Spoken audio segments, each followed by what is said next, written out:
Police द्वारा लाठीचार्ज हो गया है। पुलिस का लाठीचार्ज हो गया, 2-3 छात्र घायल हो गए हैं।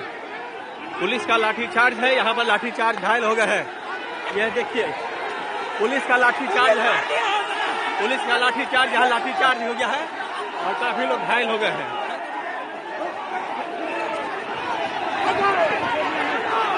एक पुलिस मार रहा है पुलिस को, देखिए नहीं मारना नहीं है। আজকে না হলে 11 দিন থেকে 13 দিন চলছে এই আন্দোলন। রাহুল গান্ধী নেই কেন? নেই কেন? অনেকে তো বলেছিলেন দিল্লির ওই আন্দোলনের সময় যে রাহুল গান্ধী ছাত্রদের পাশে দাঁড়িয়েছে, উনি ছাত্রদের ভালোবাসেন, যুবদের ভালোবাসেন, তাহলে ওখানে নেই কেন? ওরা কি ছাত্র নয়? ঝাড়খণ্ডের ছাত্র নয় আর দিল্লির ছাত্র? রাহুল গান্ধীর কত রকম চেহারা আপনি দেখবেন, হিসাব নেই। এই রাহুল গান্ধী দিল্লিতে যে সময় ককরোচ পার্টি আন্দোলন হয়েছিল মোটামুটি 2-3 সপ্তাহ আগে, তখনই উনি গণতন্ত্র বলে চেঁচাচ্ছিলেন যে নরেন্দ্র মোদী নাকি গণতন্ত্রকে শেষ করে দিয়েছেন, গণতন্ত্রের পিঠে চাকু মেরে দিয়েছেন। কিন্তু আজকের দিনে দাঁড়িয়ে আপনি ঝাড়খণ্ড দেখেন, আপনি একবার ঝাড়খণ্ড দেখেন, ঝাড়খণ্ডে আজকে যে স্টুডেন্ট প্রোটেস্ট করছে বা আন্দোলন করছে, এইদিকে একবার চেয়ে দেখলে আপনি বুঝতে পারবেন রাহুল গান্ধীর দ্বিতীয় চেহারা। উনি যে গণতন্ত্র বলে চেঁচাচ্ছিলেন, আজকে ওই জায়গাতে গণতন্ত্র কোথায় গেল? আমি বলছি রাহুল গান্ধীর দ্বিচারিতা রাজনীতির সম্বন্ধে আজকের এই ভিডিওতে আলোচনা করব। রাহুল গান্ধী এই মুহূর্তে দাঁড়িয়ে কি জন্য উনি একদম সস্তা রাজনীতি করছেন, কেন উনি এত সস্তা রাজনীতি করছেন, যেটা সবাই বুঝতে পারছেন না।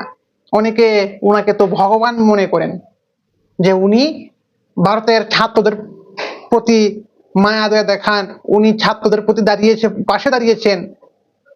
ও তাহলে নরেন্দ্র মোদীজি ছাত্রদের উপর অন্যায় অত্যাচার করে যাচ্ছে, জুলুম করে যাচ্ছে, অ্যারেস্ট করে যাচ্ছে, মানে অনেকে এইসব ভাবছেন এবং দেখছেন আর বর্তমানে সরকারকে গালিগালাজ করছেন। কিন্তু আপনার আসল কথা জেনে রাখা দরকার এবং আসল ছবি দেখা দরকার এই রাহুল গান্ধীর।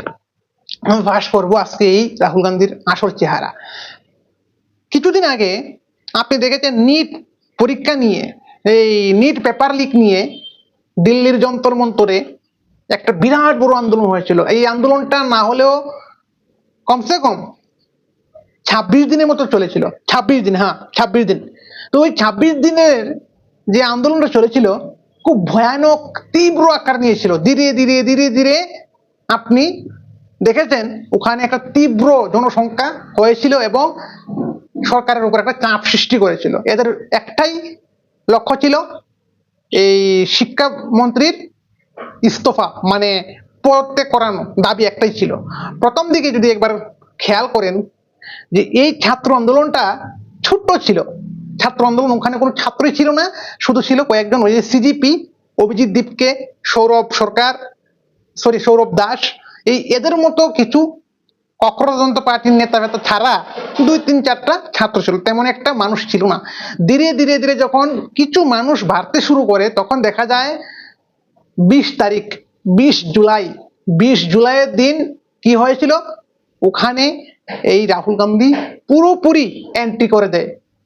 উনি যখন ওখানে এন্ট্রি করেন রাহুল গান্ধী, তারপর আপনার বিভিন্ন ধরনের আপ নেতা, সপা নেতা, অখিলেশ যাদব থেকে শুরু করে, তারপর আপনার সোনম ওয়াংচুক থেকে শুরু করে, প্রকাশ রাজ থেকে শুরু করে, বিভিন্ন সেলিব্রিটি থেকে শুরু করে ওখানে যখন জমায়েত করতে শুরু করে 20 তারিখে, তখন একটা বিরাট বড় জনসংখ্যা এই কংগ্রেস পার্টির কিছু চেলামেলা এখানে এসে একটা আয়োজন করে, জমায়েত করে, তারপর দিল্লির যন্তর মন্তরে বিরাট বড় প্রোটেস্ট করে। একটাই দাবি ছিল কি, শিক্ষামন্ত্রীর পদত্যাগ করানো।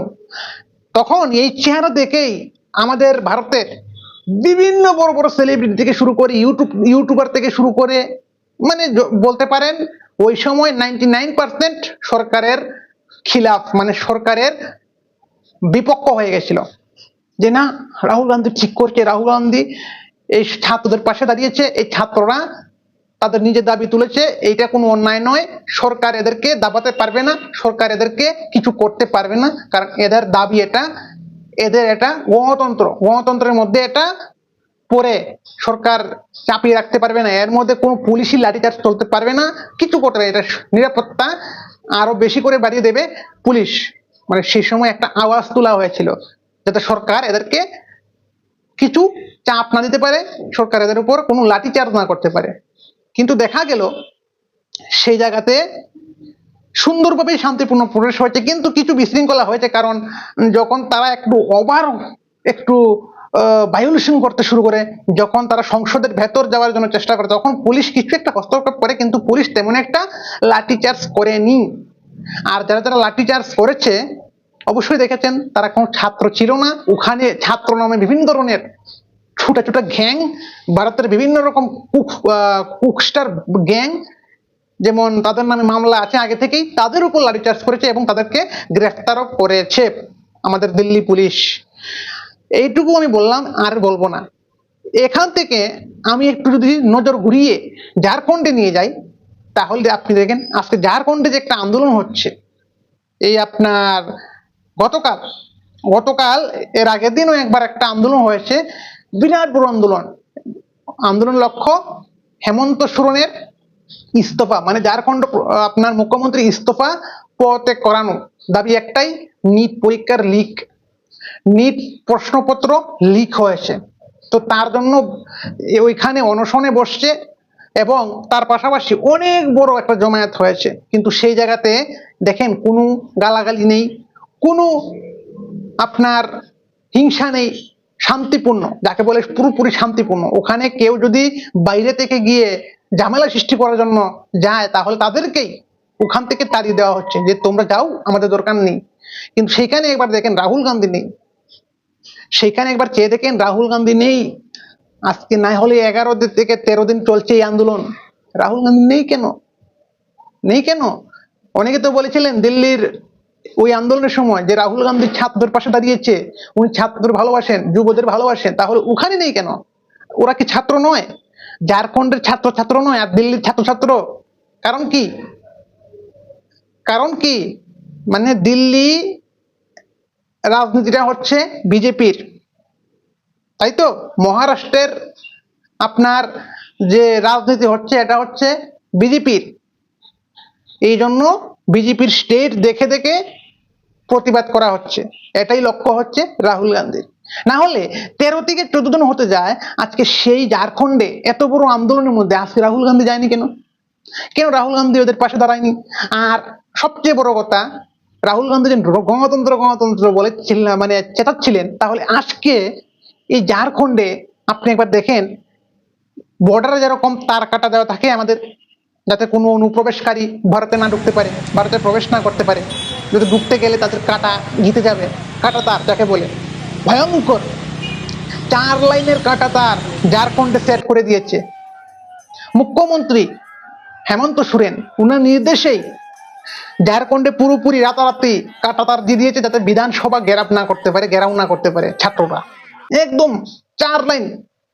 ভাবেন কতটুকু নির্দয়, কতটুকু পিশাচ। আর এই ছাত্রদের প্রতি এদের এমন মায়া মমতা, একবার ভেবে দেখুন যে এইটুকু চিন্তা করুন না, যদি ছাত্ররা একবার ধাক্কা দেয় তাহলে তাদের শরীরে কাটাটা ঘিরতে পারে, কাটা লাগতে পারে, তাদের ক্ষতি হতে পারে, সেইটা ভাবলো না। এটাকে বলে গণতন্ত্র। তারপর আন্দোলন দেখেছেন, আন্দোলনের মধ্যে কিভাবে অত্যাচার, কিভাবে পুলিশ লাঠিচার্জ করেছে, মেয়ে থেকে শুরু করে ছেলে থেকে শুরু করে, মানে যাকে পেয়েছে তাকেই লাঠিচার্জ করেছে।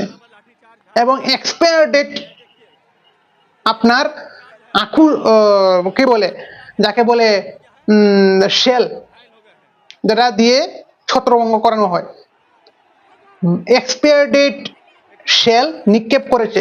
সেইটা চোখে গিয়ে যখন দোয়াটা লাগবে তখন কি হবে? চোখের ক্ষতি হবে। সেরকম শেলও পুলিশ ছুঁড়েছে। আমি পুলিশ আর্মি এদেরকে খারাপ বলবো না, ভারতের পুলিশ আর্মিকে স্যালুট, তাদের এদের ডিউটি, এইটা তাদের ডিউটি, কিন্তু তাদেরকে দিয়ে এইসব কাজ করাচ্ছে কে? আমি তাকে দোষারোপ করব, কারণ পুলিশ আর্মি এদের ডিউটি করার সময় ডিউটি করবে, এদেরকে কেউ বাধা দিতে পারবে না, এদের দায়িত্ব এটা। তো এদের যে কাজ করাচ্ছে, এর মায়া মমতা এই ছাত্রদের প্রতি কতটুকু, সেইটা আমাকে দেখতে হবে। আমি তাকে দোষারোপ করব। আমি বলছি হেমন্ত সোরেনের কথা, আজকে যে এত গণতন্ত্র, এই মোদী সরকার কি বলে প্যালেট গ্লান দিয়ে কি করেছেন, তারপরে লাঠিচার্জ করেছেন, এইটা নিয়ে এতদিন চেঁচামেচি করছিলেন, সংসদে গিয়ে হাঙ্গামা শুরু করেছেন এই রাহুল গান্ধী থেকে শুরু করে, অখিলেশ যাদব থেকে শুরু করে। হ্যাঁ, তাহলে আজকে ঝাড়খণ্ডে এরকম লাঠিচার্জ করা হয়েছে, তারপর আপনার শেল নিক্ষেপ করা হয়েছে, কাঁটাতার দিয়ে এইভাবে ঘেরাও করা হয়েছে যাতে ছাত্ররা একটু ধাক্কা দিলে তাদের শরীরে কাঁটাটা গেঁথে যায়। তাহলে এইসব কি? ঝাড়খণ্ড কি ভারতের নয়? আর দিল্লি শুধু ভারতের? ঝাড়খণ্ডে এমন ব্যবস্থা কেন নেওয়া হয়েছে? ছাত্রদের, এটা ছাত্র আন্দোলন, কোনো বাইরের বিদেশি কোনো মানুষের আন্দোলন নয় যে বিদেশি থেকে মানুষ এসছে এই জায়গাতে দেশটাকে অস্থির করে তুলছে। এখানে কোনো কক্রোচ জনতা পার্টি নয়। কক্রোচ জনতা পার্টি এটা তো বিদেশি একটা ছাত্র, বিদেশ ছাত্র নয়, একটা বলতে পারেন একটা সংস্থা যেটা ভারতকে অস্থির করার জন্য আসছে। এখানে তো কোনো কক্রোচ জনতা পার্টির আন্দোলন ছিল না, এখানে তো পুরোপুরি নর্মাল ছাত্র আন্দোলন ছিল। আর একটা কথা বলতে চাই, ঝাড়খণ্ডে কোথায় গেল কক্রোচ পার্টি? এই যে কক্রোচ জনতা পার্টি এত লাফাচ্ছিল যে আমরা ছাত্রদের পাশে থাকার জন্য আমরা একটা সংস্থা বানিয়েছি, দল বানিয়েছি, আমরা ছাত্রদের প্রতি আওয়াজ তুলবো, তাহলে ভাই আমি একটা কথা বলবো, ঝাড়খণ্ডে এতদিন ধরে আন্দোলন হচ্ছে, ওখানে কেন নেই? কেন এতদিন হয়ে গেছে, একবার তো দেখলাম না, শুধু ভিডিও কলের মাধ্যমে এদের সাথে যোগাযোগ, ভিডিও কলের মাধ্যমে যোগাযোগ করে কি লাভ হবে? ভিডিও কলের মাধ্যমে যোগাযোগ করে কি লাভ হবে ভাই? স্বয়ং সম্পূর্ণ সশরীরে ওখানে গিয়ে যেরকমটা দিল্লিতে বসে না খেয়ে না ঘুমিয়ে করেছিলেন সেভাবে করুন, তাহলে বুঝবো যে না আপনি ছাত্রদের প্রতি আছেন বা ছাত্রদেরকে ভালোবাসেন, আর আপনাদের লক্ষ্য ভারতকে গণতন্ত্র প্রতিষ্ঠা করা, ভারতকে একটা গণতন্ত্রের দিকে নিয়ে যাওয়া, যেটা ধীরে ধীরে করে ভেঙে যাচ্ছে। মানে আমি এটা বুঝবো, কিন্তু আপনারা কেন ওখানে যাচ্ছেন না? ওয়াই? একমাত্র কারণ ওটা বিজেপি সরকার নয়, এটা হচ্ছে কংগ্রেস সরকার। এটা কংগ্রেস সরকার, আপনি যদি যান তাহলে তো রাহুল গান্ধী রাগ করে দেবে না? রাগ করে নিবে, কারণ কানেক্টিং আছে। তাই আমরা বুঝতে পারি যে সিজিপি হচ্ছে কংগ্রেসের একটা দ্বিতীয় হ্যান্ড। এইটুকু মানুষ বুঝে গেছে, তাদের মুখোশ ধীরে ধীরে খুলে গেছে এই কক্রোচ পার্টির। আজকে রাহুল গান্ধী গণতন্ত্র গণতন্ত্র বলে চেঁচাচ্ছিলেন, আজকে নিজের রাজ্যে এইভাবে ছাত্রের উপর আন্দোলন অত্যাচার করা হচ্ছে, এইভাবে এদেরকে হেনস্থা করা হচ্ছে, এইটা দেখে পুরোপুরি মানুষ বুঝে গেছে যে উনি সস্তা রাজনীতি করতে নেমেছেন রাস্তায়। গণতন্ত্র গণতন্ত্র বলে সংসদে চেঁচাচ্ছিলেন, আজকে উনার নিজের রাজ্যেই এমন অবস্থা যেটা দিল্লিতে হয়নি। দিল্লিতে আরো কত সুন্দর আন্দোলন হয়েছে, এর থেকে বেটার আন্দোলন হয়েছে, আরো মানুষ তো আরো খুব খুব বেশি ছিল, এর থেকে দ্বিগুণ মানুষ ছিল। তারপরেও মোদিজি এত খারাপ পর্যায়ে যায়নি যাতে ছাত্রদের উপর এইভাবে অত্যাচার করা যায়। কিন্তু এই ঝাড়খণ্ডে দেখেন কি অবস্থা হয়েছে, একবার ভিডিও দেখেছেন তো, সে ভিডিও দেখলে বুঝবেন। ভিডিও দেখেন, যদি না দেখেন কিছু ফুটেজ দেখবেন, ওই জায়গাতে দেখলেই আপনার চোখে জল এসে যাবে যে ছাত্রদের প্রতি এত অত্যাচার করেছে। তাহলে ভাবেন, যদি কংগ্রেসকে একবার আনেন এই ভারতে, যারা যারা আনবেন বুঝে যাবেন ঠেলাটা, ঠেলার নাম্বাবাজি যাকে বলে। একবার এনে দেখেন কি অবস্থা হয়, এদের মুখের রস, মনে পাকিস্তান, ডাইরেক্ট বলে দিচ্ছি, মনে পাকিস্তান, কারণ তারা ভারত ভালো চায় না। ওপেনিং বলে দিচ্ছি, তারা ভারতের ভালো চায় না, তারা ভারতের সবসময় বিরোধিতা করে, সব সময় বিরোধিতা করে, বহু আগে থেকে বিরোধিতা করে আসছে, এখনো বিরোধিতা করছে। এটা বুঝেন যারা যারা বুঝেন না, এই মোদী সরকারকে নামানোর জন্য আজকে তাদের প্ল্যান। এটা কোনো গণতন্ত্র গণতন্ত্র কিছু নয়, এটা প্ল্যানিং বিজেপি সরকারকে ডাউন করা, একমাত্র কারণ এটা। কারণ ভারত উন্নতি করছে, আজকে ভারতের নাম রোশন হচ্ছে সব জায়গাতে, এইটা চাচ্ছে না।